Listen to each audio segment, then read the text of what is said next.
All right, so this one you sent in, wow, this is really something else, right? A city built completely from scratch. Like we're talking 26,500 square kilometers of desert transformed on the Red Sea coast near Egypt and Jordan.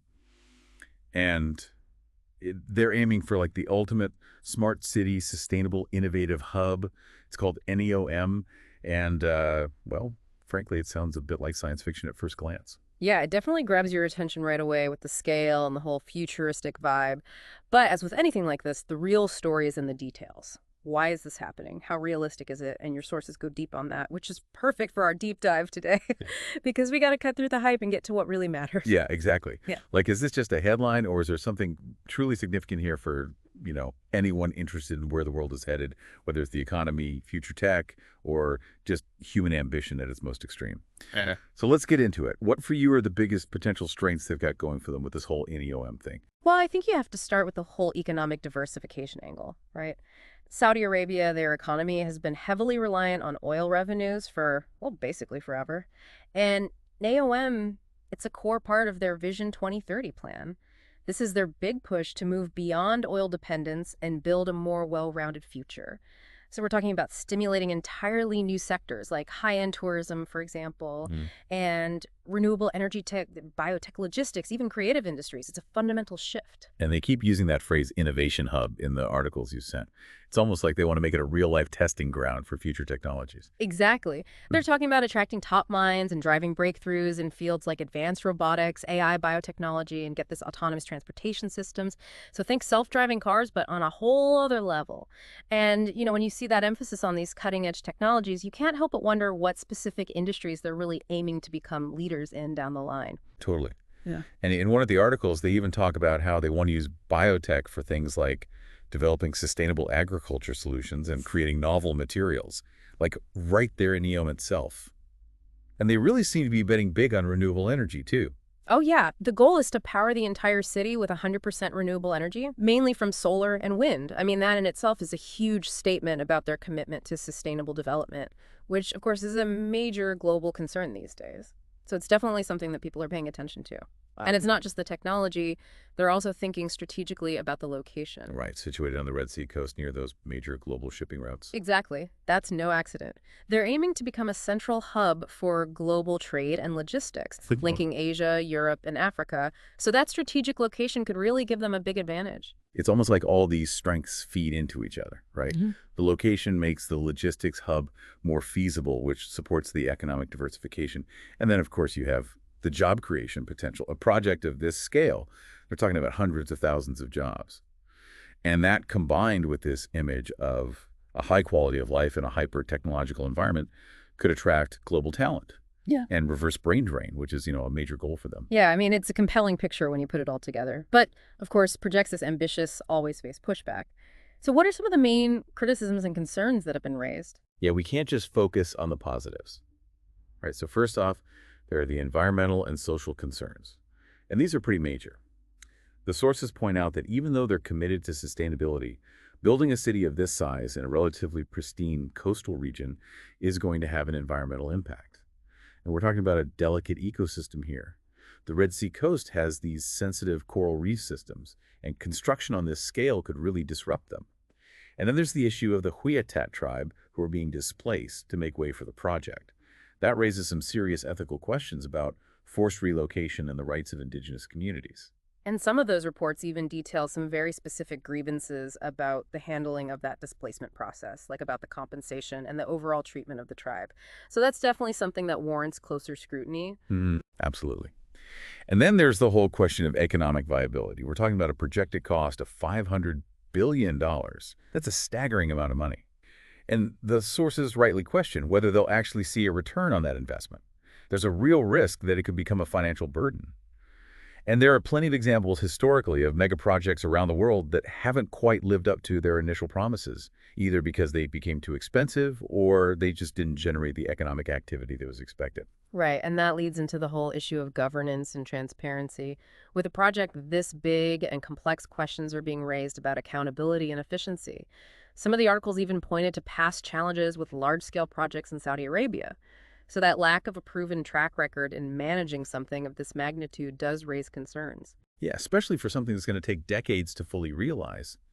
You need those strong governance mechanisms in place to ensure that everything is being done properly and that the project stays on track. And it's not just about the money and the environment either.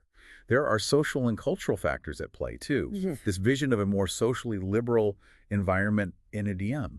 I mean, how does that square with traditional social norms in Saudi Arabia? Yeah, that's a really interesting point. They want to attract international talent and create this kind of global hub, but they also have to navigate these existing cultural sensitivities. So finding that balance is going to be a challenge. And if they don't handle it carefully, it could lead to internal tensions. And then, of course, you can't forget about geopolitics either. Located in a region with some historically sensitive borders, NEOM is exposed to regional instability and potential conflicts, and that adds another layer of complexity and risk to the whole equation. It really is a complicated web of interconnected factors. So to get a better sense of how this might all play out, it's helpful to look at other similar projects, both the successes and the failures. Yeah, your analysis of those comparable projects was really insightful. What are some of the key takeaways from those? Well, on the positive side, you have examples like Dubai and Abu Dhabi. They've successfully diversified their economies away from oil. Dubai focused heavily on tourism, and Abu Dhabi has developed a more diverse range of industries and financial services. And then you have Singapore, which has transformed itself into a global innovation and business hub through careful long-term planning. So those are the success stories. What about the projects that haven't gone so well? Well, one example is Brasilia, the capital of Brazil. Right. It's known for its striking architecture, but it's faced challenges with social inequality, livability issues, and infrastructure that hasn't kept pace with its growth. Yeah. And then you have Masdar City, also in the UAE, which was initially envisioned as this model for sustainable urban development, but they had to scale back their ambitions quite a bit due to the practical challenges of implementing those cutting-edge green technologies on such a large scale. So what are the main lessons we can learn from all of these examples, both the good and the bad? I think the biggest takeaway is that you need a solid foundation, a clear and sustainable economic model, and you can't just rush into it. A phased approach is crucial, starting with smaller, more manageable steps to test things out and make adjustments as you go. And of course, transparency and accountability are essential throughout the whole process to maintain trust and make sure that things are being done responsibly. And what about the social and cultural aspects? Well, I think those successful projects show that it's essential to engage with local communities from the very beginning, respect their traditions, involve them in the planning process, and make sure that they benefit from the development too. So putting it all together, what's your overall assessment of NEOM? What should we be taking away from all this? Okay, so here's the thing. The potential upside is huge. If they can pull this off with transparency and a genuine commitment to sustainability, environmental, social, economic, the whole package, then NEOM could be a real game changer. We're talking about economic diversification, technological advancements, job creation, a model for sustainable development. But those risks we talked about, the environmental impact, the human rights concerns, the governance, challenges, the cultural and geopolitical factors, are all very real, and they can't be ignored. Yeah. There's also the risk that this project could divert resources away from other important national priorities. So what are the key recommendations for a project this massive and ambitious to actually succeed? Well, based on the research you sent, the sources point to a few key strategies. First off, as we said, a phased approach is vital. Start small, test things out, learn from experience, and then scale up gradually. Second, you need strong and transparent governance with independent oversight and robust measures to prevent corruption. That's essential for maintaining public trust and ensuring accountability. And third, local community integration is key. That means respecting their heritage, involving them in the decision-making process, and making sure they share in the benefits of the project.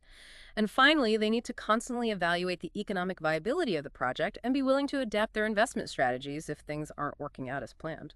So as we wrap up this deep dive, it's clear that NEOM is this incredibly ambitious project with enormous potential, but also significant challenges. It's not a guaranteed success story by any means. Exactly. It's a balancing act. They need to be really careful and manage it well. And they need to be open to feedback and willing to adapt their plans as they go. Learning from those past projects, but the successes and the failures, is crucial.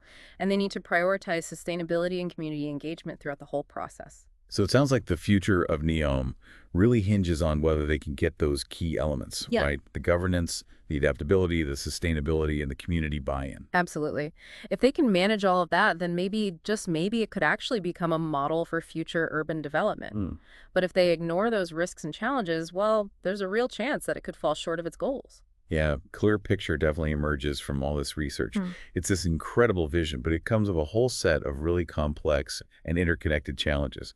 So much potential, but so much that could go wrong too. It really makes you think, right? Like, what would it actually take for a project like this to truly succeed, to become more than just a futuristic concept on paper? And that brings us to a final thought for you to ponder. Given the track record of similar mega projects, what do you think is the single biggest hurdle that NEOM needs to overcome to achieve its goals and become a true model for future cities? That's a really good question and something to definitely think about. Thanks for guiding us through all of this and for sharing your insights. It's been a fascinating deep dive. My pleasure. It's always great to explore these complex and thought-provoking topics. So until next time.